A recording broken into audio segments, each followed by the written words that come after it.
In 2 weeks, we'll be kicking off our next sermon series. So right now, we're going to do a little two-shotter this Sunday and the next Sunday with a little series I'm calling Un-Hurried. If you've got your Bibles, you could go ahead and turn to Psalm 131. I'm actually going to put it up here, so if you're more of just a visual follow-along listener, that will be there. But if you're a book person and you need to hold something in your hand, that's awesome too. I will be on page 519 of Psalm 131, and so we'll get there if you want to grab and follow along just like that.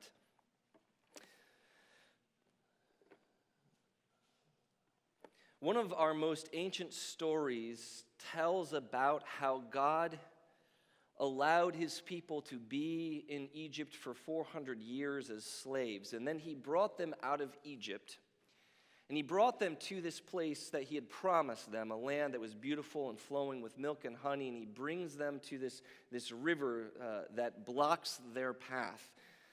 There's a joke there probably. But this river that blocks their path. And because they see the fear on the other side, because they see so many monumental problems, they're terrified and they begin to doubt. And so God sends them away into a period that we call the wilderness wanderings. We preached about this for a long time over the previous year, and so you might remember some of this stuff. What's interesting about that is as Israel has come to this point and they fail so magnificently, and God sends them into the wilderness for 40 years. 40 years of wandering around because of one mistake. One mistake. And we might be inclined to think that God's intention in keeping them in the wilderness for 40 years was punitive. It was punishment. It was just the most epic grounding that has ever been given to any kid ever, right? I mean, it's 40 years of that. But what's interesting is how, if we stopped and thought about the development of those Israelite people, I mean, they lived in Egypt for 400 years. Imagine how affected by their culture they were. I mean, I grew up here in America. My parents did, and their parents did, and I don't know how far back it goes, but we're at least several generations into being an American and experiencing American language and culture and television and music and stories and politics. And how is that stuff not going to kind of get into us and shape us and make us and create maybe the ways that we think? And so maybe it's less that God wanted to punish them for 40 years for being such naughty children. And maybe it's that it took 40 years for them to learn a lesson. And that's a hard truth that I want to talk about today. I want to talk about living an unhurried life, because what we serve, or who we serve, I should say, is an unhurried God. The kind of God who is ready and willing, able, and completely happy with allowing people to languish for 40 years until they learn the lesson they need to learn. And there might be no more miserable sermon that I have to preach in my entire life to you than this. I love this line that Moses gives to the people, thinking back. You remember that Deuteronomy is the second giving of the law, so Moses is old. He's passing away, and he's looking back and reflecting on the past 40 years, right? So some of you are in that state in life where you've lived long enough that you can look back and say, man, when I was 35, I maybe didn't get it, but I can see now what God was doing all those years. And Moses says this, over those 40 years, it wasn't wasted. It may have felt wasted. Could you imagine being out there and feeling like it was a complete and utter waste of your time? And Moses looks back and he says, no, God humbled you, and he let you hunger. And then he fed you with manna, which you did not know, nor did your fathers know, that he might make you known. He might make you known? I think I did that wrong. That man does not live, make known that man does not live by bread alone, but man lives by every word that comes from the mouth of the Lord. You might remember Jesus saying that a time or two. He actually said it twice in two separate situations, so perhaps it matters. But if you imagine as an Israelite growing up in Egypt, you would have learned as you watched all of the Egyptians, more numerous than them, right? this culture around you, and they're worshiping the sun and they're worshiping the Nile. Why are they worshiping the sun? Why are they worshiping the Nile? Why did they create sun gods and Nile gods? Why? Because the sun brought light and the Nile brought water, and the two together made life. And so the Israelites learned to depend upon the sun and upon the Nile. And so what did God do? God removed the Nile, and he sent them into the wilderness. And in the wilderness, you have to fight to survive. In the wilderness, there is always a combination of comfort and danger. And danger is always very close. And God brought them willingly into that wilderness that they might experience the danger so that he could meet their needs, so that they could learn to trust him. And God knew that it would take them 40 years to learn this lesson. And God had the patience to work and to walk and to move with them. And so my question to you, or my posited point to you today, this morning, is to ask the question, what if this is God's work in your life? What if the thing that you have been waiting for, you have to wait for longer? What if the answer that you've been seeking is not the time to have the answer? What if God understands that it's going to take you 40 years to experience the breaking and the building and the breaking and the building, so that when that moment of truth finally falls, when that moment of clarity finally falls, you have prepared yourself and God has prepared you, and now you are able to hear it? Because what this text tells me is that we serve a God who is fundamentally unhurried. He is not in a rush to get things done, because he understands somehow better than we do that things take time. You might remember that diamonds are made from the most, dirtiest pieces of our earth. And it is pressure that compacts in order to make that diamond, but it's also time. It is pressure and it is time. And what I know about myself is I feel lots of pressure, but I'm never willing to give it time. Can I get a witness? And when there's pressure and the time goes on a little bit longer, I'm like, okay, that's enough pressure, that's enough time, let's wrap this up. I'm shiny enough. And God's message to all of us, I think in many ways, is no, you're not. And there does need to be a little more pressure, and there probably does need to be a little more time in order to make us into what he and he alone can understand we could be. And that means two separate things. One, that we have a God of patience, but secondly, that we ought to be kind of happy with our own understanding of allowing patience with ourselves as well. Because we live in a culture that is built upon extremes, don't we?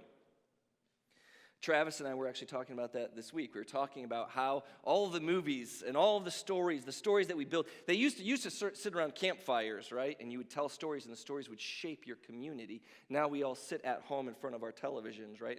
But we're still being shaped by community. Everyone else is still watching the same show. We're just not doing it together anymore, right? But we're being shaped in the same way. But all of our stories are kind of this mad rush to that climactic conclusion where the bad guy gets killed after he foolishly told James Bond the entire plot, so he's able to thwart it, right? And then happily ever after. It's so interesting that we don't make movies about happily ever after, do we? We make movies that lead up to happily ever after, and then we roll credits. Why do we roll credits? Because jobs are boring and so are diapers. And that's what happily ever after is. Right? He got the girl. She got the guy. Well, now it's kids and diapers. Right? I mean, it's like immediately we come to this point where it's like we're always in the moment. We're always being given this kind of constant injection and infusion of new and unique and experience, and have it and have it and have it and have it and have it. Change, buy, do this. I mean, it's just this breakneck speed all of the time. And that story is shaping us. It's making us. And what Scripture is doing is presenting to us a fundamentally different story than what our culture is telling us. Which means that we are in the very difficult spot of trying to figure out what is going on. I saw a picture this week of Hillsong Church. Maybe you know Hillsong Church. It's one of the biggest church movements in the world right now. They have massive churches all over the world. There's really fancy ones. Ones in London, they had on their marquee, something big is going to happen this fall. And I thought to myself, what big could happen this fall? We got salvation covered. Eternal life is kind of taken care of. Sin's done. Devil's defeated. Death is defeated. What big thing are we going to have? Well, obviously, I'm joking a little bit, but you can understand that impulse, and we all experience it. We all feel it, especially the younger you are. We've experienced more of that than perhaps some of our elders who might be here shaking their heads and saying, oh, I know those kids. Jeez. But let me just say this, that there is something dangerous about being obsessed and infected with the new. That this too can become an idol. And this too is maybe even the idol of our day. And it is something that is very dangerous to us because it is telling us a fundamentally different story. God is trying to slow you. He wants to bring you close to him.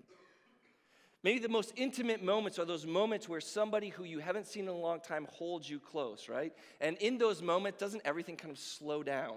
You want to live in it. Those moments that are most meaningful are the moments not where you want to speed them up, but they're the moments where you want to slow down, aren't they?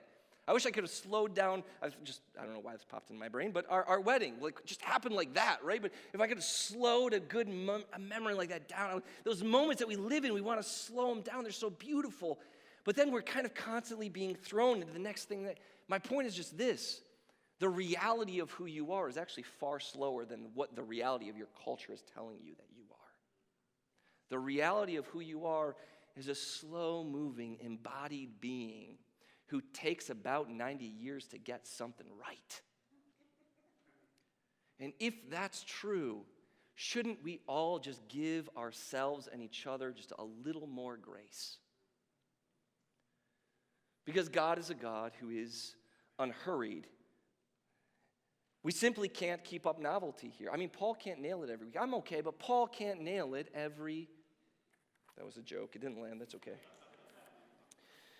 But what's interesting, too, is Jesus, isn't it?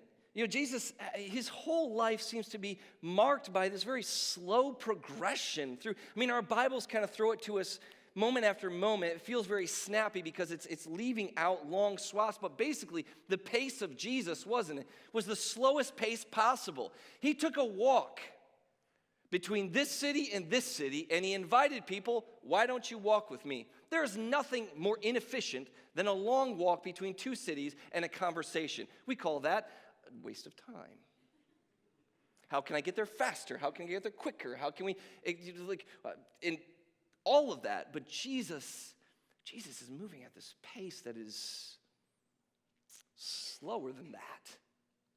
It seems to be a very patient kind of pace, very patient kind of movement. When I think about these things, I think about how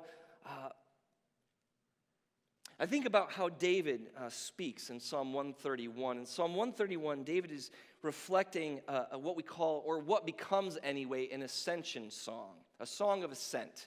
And sometimes you'll read that in your Bibles. If you're reading the Psalms, it'll come across some whatever number, and it'll say a song of ascent. And what that means is that the people would sing these songs as they were on their way up to Jerusalem to go to the temple to worship God for whatever reason. Maybe it was a holiday or maybe it was a personal thing, but the songs of ascent were songs they would sing on their way to church, as it were. So this song is a song that's not meant for little children. It's a song that the adults would sing as they marched their way to church. All right? So here's the song. Psalm 131. O Lord, my heart is not lifted up. My eyes are not raised too high. I do not occupy myself with things too great and too marvelous for me, but I have calmed and quieted my soul like a weaned child with its mother. Like a weaned child is my soul within me.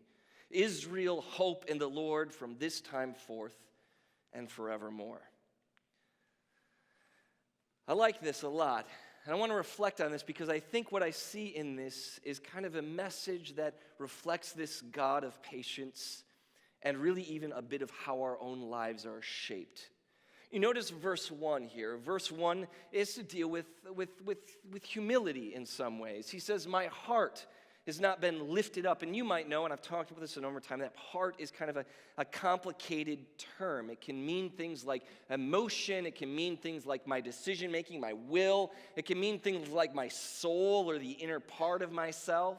It can mean all of those different things, but what David is saying here is something that's fundamentally non-Western, un-American, right? He says, whatever you want to sort of say about all of the things I mean when I say heart, whether I'm talking about my will or my emotions or my thoughts or the inner part of myself, whatever it is that is guiding my decision-making, I have not followed my heart.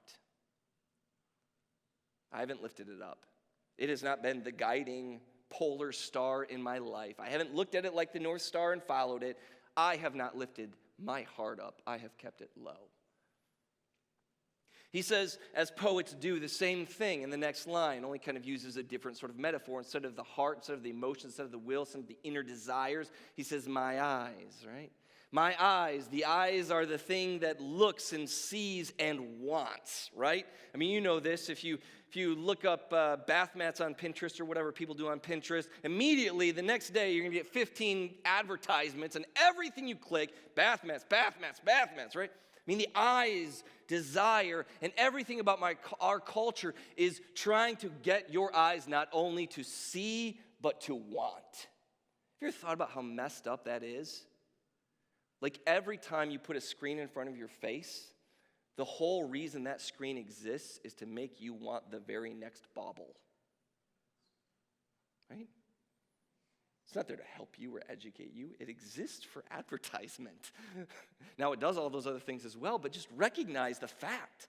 Right? So the eyes are the thing that desire. They're the things that want. They're the things that we're looking up and we're looking out. And we're always trying to grab and grasp. What does David say? David says, I'm not lifting up my eyes. I'm not looking. I'm not desiring. I'm not seeking. I'm not wanting. I've kept them where they ought to be. And notice, they are also not on the floor. They're not like, oh, shucks, I'm a crabby, terrible person. God could never love me. This isn't a low esteem moment.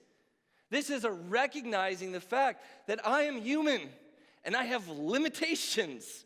In fact, that's what he says next. I do not occupy myself. That word occupy means literally I don't walk with. I don't step up and try to walk with things that are too great and marvelous for me. And that's a little complicated because you'd have to ask the question, what do I mean by too great or too marvelous? But I just thought, as I was reading this, it suddenly struck me. I had this memory recall moment where I had little Emery with me, sweet little Emery, who could never keep up because she is, I don't know if you ever spent time with my oldest daughter, but she is creative, which is a fancy word for saying distracted all the time, right? And so I'd be like, come on, we're going, and I'd be walking, and she'd be like looking at whatever, you know? I'd be like, come on, keep up. And I could just hear, all of a sudden I could just hear in her cute little chipmunk voice, Daddy, I have small legs. Right? This is true. You can't keep up. When Dad walks, she can't keep up, right? In the same way, David's saying, like, listen, we have a God, we have a Dad, and he's really big, and he can take really big steps, and I can try to keep up, but I never will. Like, there are things that are too big for me. I love that Jesus thinks this too, doesn't he?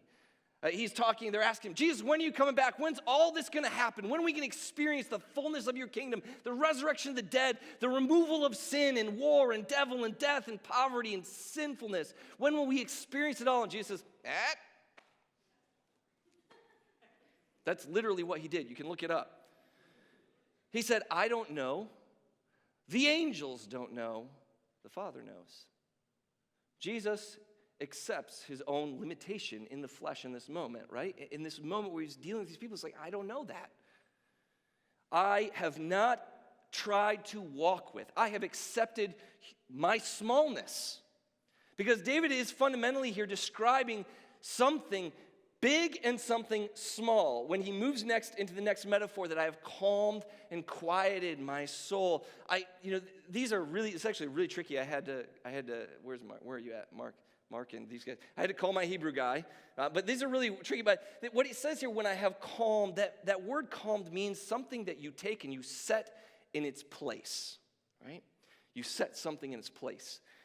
And quieted, this word quieted means literally silence, but it also has reference to movement. So you remember the old story where Joshua made the sun stand still in the sky? That's the same word, quieted. It's not just about loud noises, it's about movement. If you ever had a kid, you know there's two things that they don't do. It's sit still. You can manage maybe one of those. You might get sitting, but moving. You might get stillness, but Emery has not stopped talking since she learned how. So, and I blame you for it. What has David said? He said, like a child, sat on a lap and stilled and quieted down. That's my spot. That's my spot. I've looked at the world, and I've looked at myself, and I've looked at all of this stuff, and I see it's frantic and harried and crazy, and everybody's worried. And I've said, man, I have no power or control over all of this. I'm going to stop grasping for it. I'm going to sit, and I'm going to rest on the lap of God. And God, interestingly, here is not pictured as a father, is he? But the mother. And isn't it interesting that David is not being breastfed, which is a weird thing to talk about, but let's just be weird for a second, right? He's weaned, which is a child that has stepped out onto his own or her own, right? They're no longer attached. They're no longer completely dependent.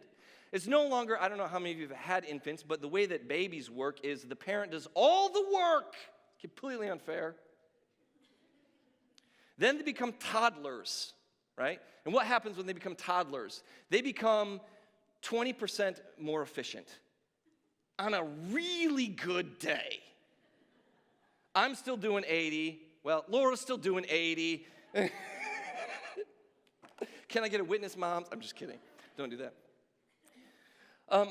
And doesn't that just sound like my faith life? Like I'm maybe pulling a solid 10% of the work and God's doing another 90, right? What does David say? David says, man, I've looked at the world. It's crazy. It's going nuts. He says, but I am going to do this like a weaned child. I'm going to sit down. I'm going to put myself in the lap of God, and I'm going to allow God to begin to grow me, because a weaned child means that somebody put up with a year at least of sleepless nights. Has God done that for you? Been up all night, wondering what's going to happen. Not really, because God knows all things, but just like the metaphor works, right? God's concern for you is like the parent. God's patient with you is like the parent. And we are the ones who are coming to the moment of recognizing the reality of where we are, which leads to this final moment where David says, so what do I do in light of this? I hope. I hope. And hope is fundamentally slow. You build it. All of our elders here who can speak to us younger folks can say, I've built it.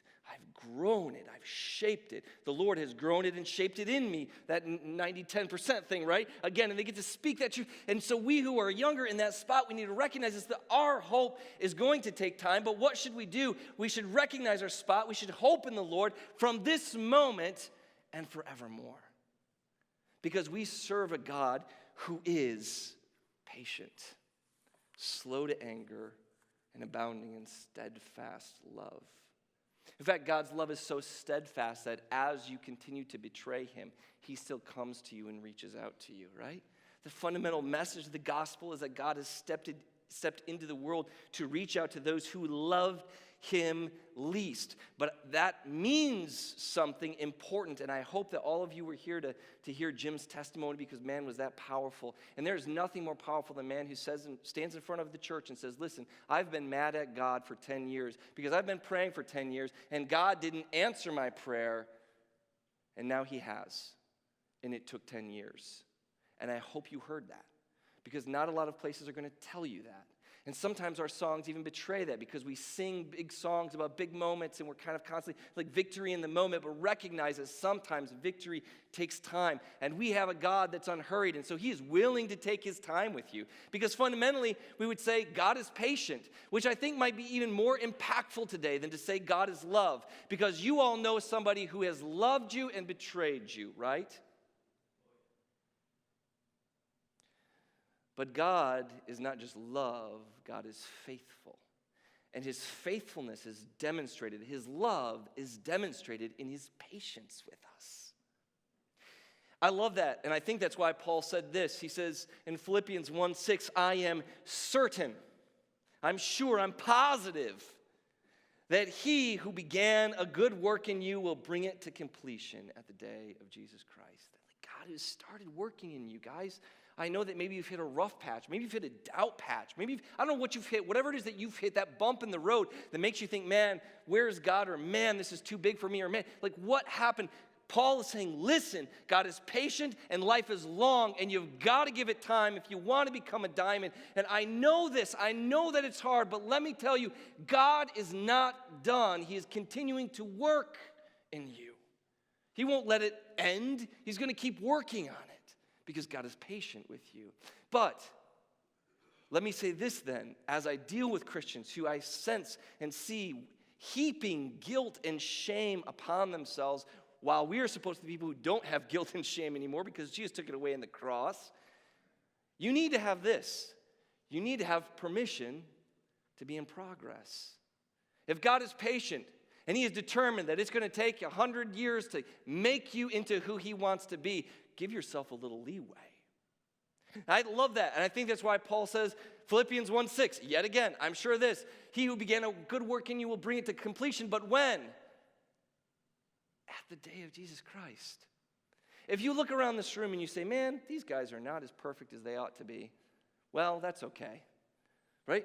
They're supposed to be on the day of Jesus Christ. Like we have to come to a place where we understand grace for ourselves and for one another. And if we can't begin to have that patience, we will never begin to grow because we'll begin to cut and bite and gossip and dig each other underneath. And you'll either do that to yourself internally by yourself or you'll do it to each other and our church will die, right? Either way, we need to recognize God is patient and so we need to be too. God is love and so we need to be too. God is faithful. And so we need to be too, sometimes even for ourselves, and sometimes for others, right? Because that would be what I would say next. If that's true, if it is a long view that God has taken to growing Jordan or Gina or John or anyone else in here, God has decided he's going to invest in me for the long haul. I have to recognize God's patience. I need to recognize that patience within me, but I have to turn that out. It has to go out to other people where you are willing to be patient with others. And let me tell you what, that looks most like grace. That looks like mercy. That looks like you don't shake your head and say, that person's an idiot, and walk away from them, or tell them an idiot and then walk away from them. But rather, you recognize they're in process too. And maybe you are the person that God has put in their life to begin help that process move along. Maybe you're the next step, the next leg in that race, in that journey for that person. But we have to begin to have this, right? We have to begin to accept this fact of God's great mercy and grace, recognizing that it's going to take a long period of time, and to not put pressure to change in the moment all the time immediately, but to recognize that God has got a long view for your life. A long view for my life. He's taken a very long view for my life. One of my favorite passages in all of Scripture, and I'll end here, is 2 Timothy chapter 2, verses 11 through 13. And this is Paul speaking, and he says, I want to kind of give you something you could kind of memorize. It's kind of easy to hear. It's very punchy, but I think it's very beautiful. He says, this saying is trustworthy. If we have died with Jesus, we will live with Jesus. If we endure with Jesus, we will reign with Jesus. If we deny Jesus, he will deny us. And this is the line that I think is so interesting. Hear it. If we are faithless to Jesus, he remains faithful. For even in the moment when we are unfaithful to God, he still cannot deny himself. As we come to a conclusion this morning, I want to encourage you to put this into your brain. Mull it over and think about it. Think about how patient God has been with you and how God has worked with you and how God has loved you. Think about how much more love and patience God has. As I look at my life and I think this has been a big year for me, lots of change in me personally. And I look back and I think, wow, man, I love all of that. It's so painful, but I love it. It's done so much for me. And I think, man, in 40 years, I'll be so much better. Like every step of the road, God has a new journey, a new revelation. Imagine if when you came to Jesus, he showed you in an instant all that was messed up about you. Oh, man, you'd be crushed. You'd be crushed under the weight of your sin. You'd be crushed by it. Or if God revealed to you all the things in the moment of your conversion he was going to change about you, you'd say, you wouldn't even recognize yourself. You'd be like, I can't handle that, I'm out. But no, God stepped in and he showed you just enough grace that you could take that first step. But that first step is such a joy because it recognizes that every step along the way, God has more to reveal and to change in you. And if that's true, then don't we just have to have so much love for God and so much patience with ourselves and then so much patience with the other people who are on the journey with us, making the mistakes that we made way back then? Can't we be patient with them and love them and reach forward and backward and embrace it all? Because God moves at the speed of love, and the speed of love is fundamentally unhurried. Let's stand and sing a song to our God who has such immense patience